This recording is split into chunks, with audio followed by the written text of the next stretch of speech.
Education channel पर आपका स्वागत है। हम राजस्थान भूगोल पढ़ रहे हैं, वो भी राजस्थान पशु प्रेक्षक के लिए। आपको पता है कि ये राजस्थान पशु प्रेक्षक की भर्ती की एग्जाम है, वो फिक्स डेट हो चुकी है कि कब होगी इसकी एग्जाम, सितंबर के अंदर होगी।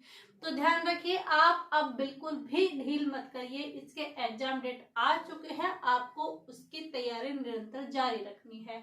अभी भी जो स्टूडेंट्स हो रहे हैं, अभी भी जग जाओ, टाइम है आपके पास 7 महीने का। 7 महीने में भी अगर आप खींचना चाहते हो तो खींच सकते हो 10-10 घंटे पढ़कर।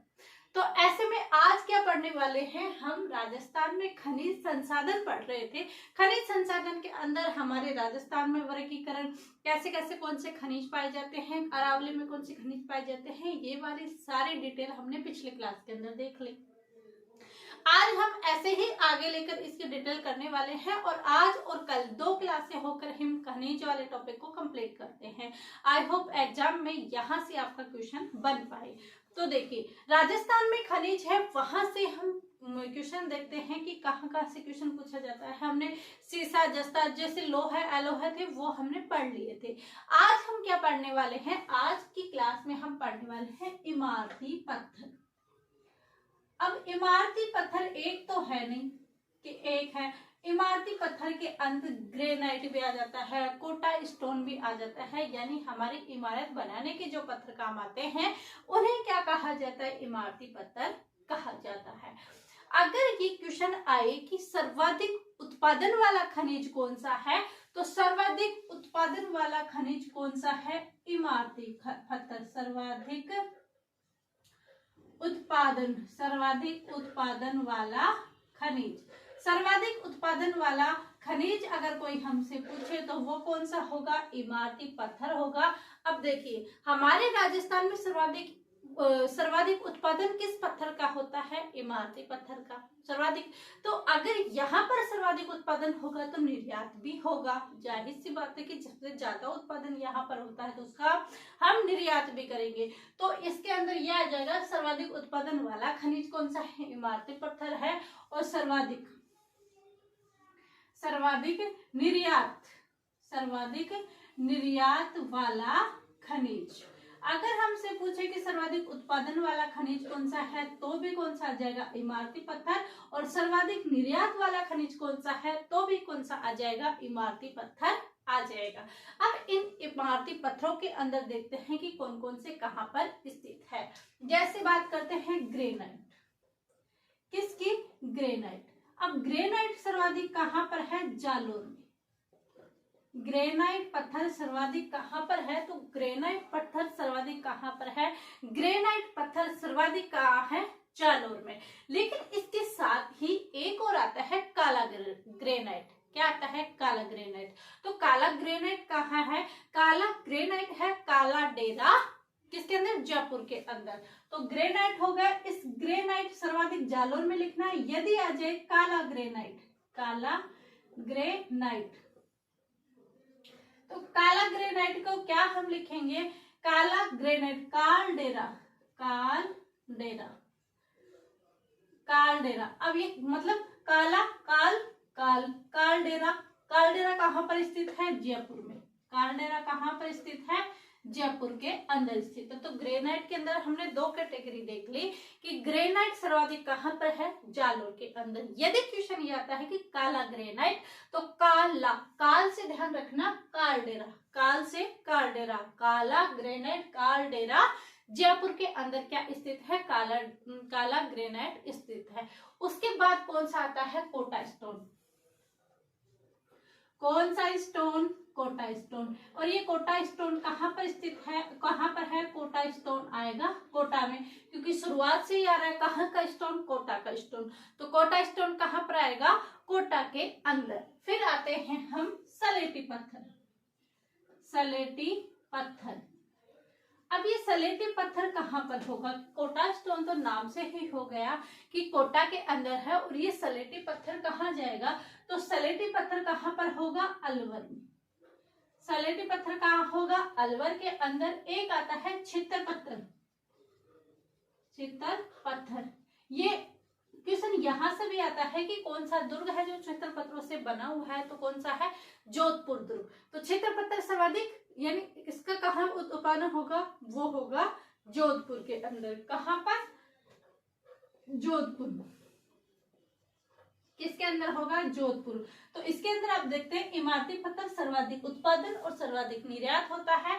ग्रेनाइट जालोर में है, काला ग्रेनाइट कहाँ है, कालडेरा जयपुर के अंदर, कोटा स्टोन कोटा में, सलेटी पत्थर अलवर में, क्षेत्र पत्थर जोधपुर के अंदर है। ये हमने देख ली इमारती पत्थर के बारे में। अगला पॉइंट हम किसका लेते हैं, हम लेते हैं पन्ना। किसका नाम लेंगे, पन्ना।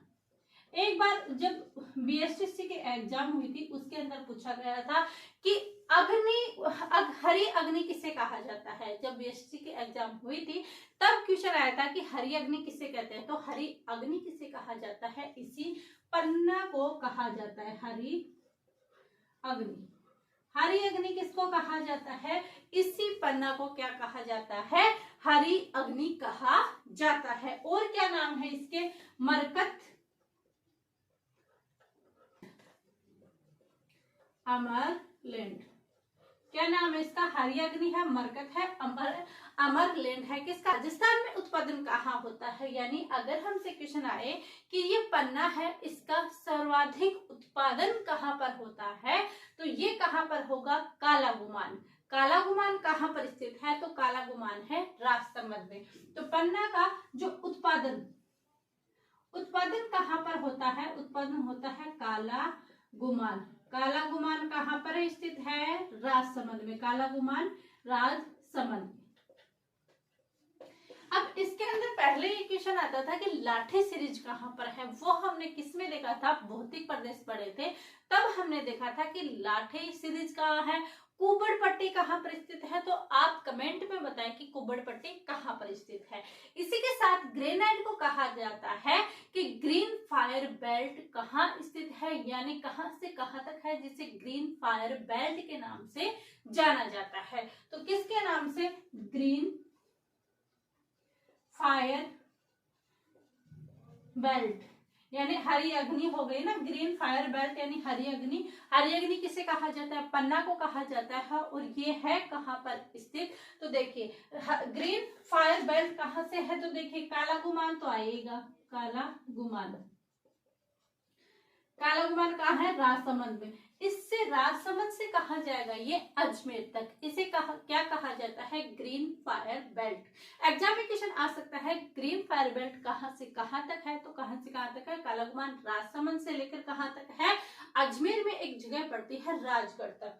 तो कालागुमान से लेकर राजगढ़ अजमेर कहाँ पर स्थित है, राजगढ़ अजमेर में ये ग्रीन फायर बेल्ट स्थित है। यहाँ से क्वेश्चन आ सकता है कि ये ग्रीन फायर बेल्ट कहाँ पर स्थित है। ये चीजें हमने यहाँ पर देख ली। फिर नेक्स्ट क्या देखते हैं, हम देखते हैं हीरा। क्या देखते हैं, हीरा। हीरा का सर्वाधिक उत्पादन कहाँ पर होता है, तो हीरा का हो जाएगा प्रतापगढ़। हीरे का कहाँ हो जाएगा, प्रतापगढ़। पन्ना का देख लिया, हीरा का देख लिया, और क्या बच गया, ग्रेनाइट का हमने देख लिया। अब बच जाता है हमारा तांबा। क्या बच जाता है हमारा, तांबा। ये हमने लिखा तांबा। और इस तांबा को क्या कहा जाता है, रक्तमणि। तांबा कहा जाता है गार्नेट।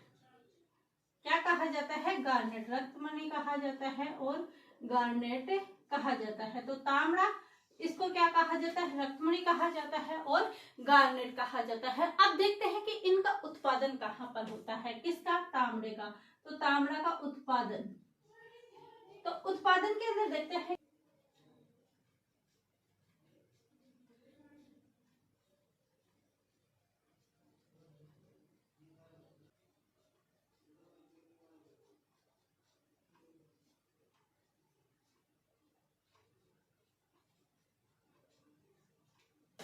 हम देखते हैं कि तांबा का उत्पादन कहाँ कहाँ पर होता है। तो तांबा का उत्पादन होता है केकड़ी टोक में, सरवाड़ा में, राजमहल में, जनकपुरा और कुशलपुरा के अंदर क्या होता है, तांबा का उत्पादन होता है। तो और ये हमने यहाँ पर कंप्लीट कर लिए। कल वाली क्लास में हम क्या पढ़ने वाले हैं, जो संगमरमर है, ग्रेनाइट है, कल्ले है, ये चीजें हम क्या करने वाले हैं, कल वाली क्लास में पढ़ने वाले हैं। आज हमने क्या पढ़ा, आज इमारती पत्थर के अंदर देखा, ग्रेनाइट देखा, और ग्रेनाइट के अंदर काला ग्रेनाइट कहाँ पर है, कालडेरा जयपुर के अंदर। इसके बाद कोटा स्टोन कोटा में, स्लेटी पत्थर अलवर में, छितर पत्थर जोधपुर के अंदर। फिर हमने देखा पन्ना, जिसे हरिअग्नि, मरकत और अमरलेट कहा जाता है। इसका उत्पादन कालागुमान राजसमंद में है। इसे ग्रीन फायर बेल्ट के नाम से जाना जाता है, कालागुमान से राजगढ़ अजमेर तक। फिर हीरा, हीरा कहाँ पर, प्रतापगढ़ में। ताम्र, रत्नमणि, गार्नेट और उत्पादन कैटरीटोक, सरवाड़ा, राजमहल, जनकपुरा और कुशलपुरा के अंदर। ये चीजें हम राजस्थान के खनिज संसाधन के अंदर आज की क्लास में देखे। ऐसे ही कल वाले क्लास में कोशिश करेंगे इसको चैप्टर को कंप्लीट करने की, इसके बाद नेक्स्ट वाला चैप्टर हम लेंगे। आई होप आपकी यह चीजें समझ में आ गई होगी। कह रहे थे कि आपका एग्जाम तक सिलेबस पूरा नहीं होगा। ज्योग्राफी की क्लासें हमारे कंप्लीट हो चुके हैं, राजस्थान हिस्ट्री की काफी क्लासें हमारी कंप्लीट हो गई है। जैसे ही राजस्थान ज्योग्राफी की चीजें कंप्लीट होगी, 2-3 चैप्टर इसके बचे हुए हैं, उसके बाद हम स्टार्ट करने वाले हैं आर्ट कल्चर। आई होप ऐसे ही हमारा राजस्थान का जीके कंप्लीट हो जाएगा। और राजस्थान जीके पढ़ने के लिए इस चैनल पर आप बने रहिएगा। ऐसे ही चैनल को अधिक से अधिक शेयर कीजिएगा, और ऐसे ही आपका प्यार और आपका सपोर्ट इस चैनल को दीजिएगा, ताकि यह चैनल भी अपनी ऊंचाइयों तक छू सके। आप सभी का धन्यवाद। Thank you.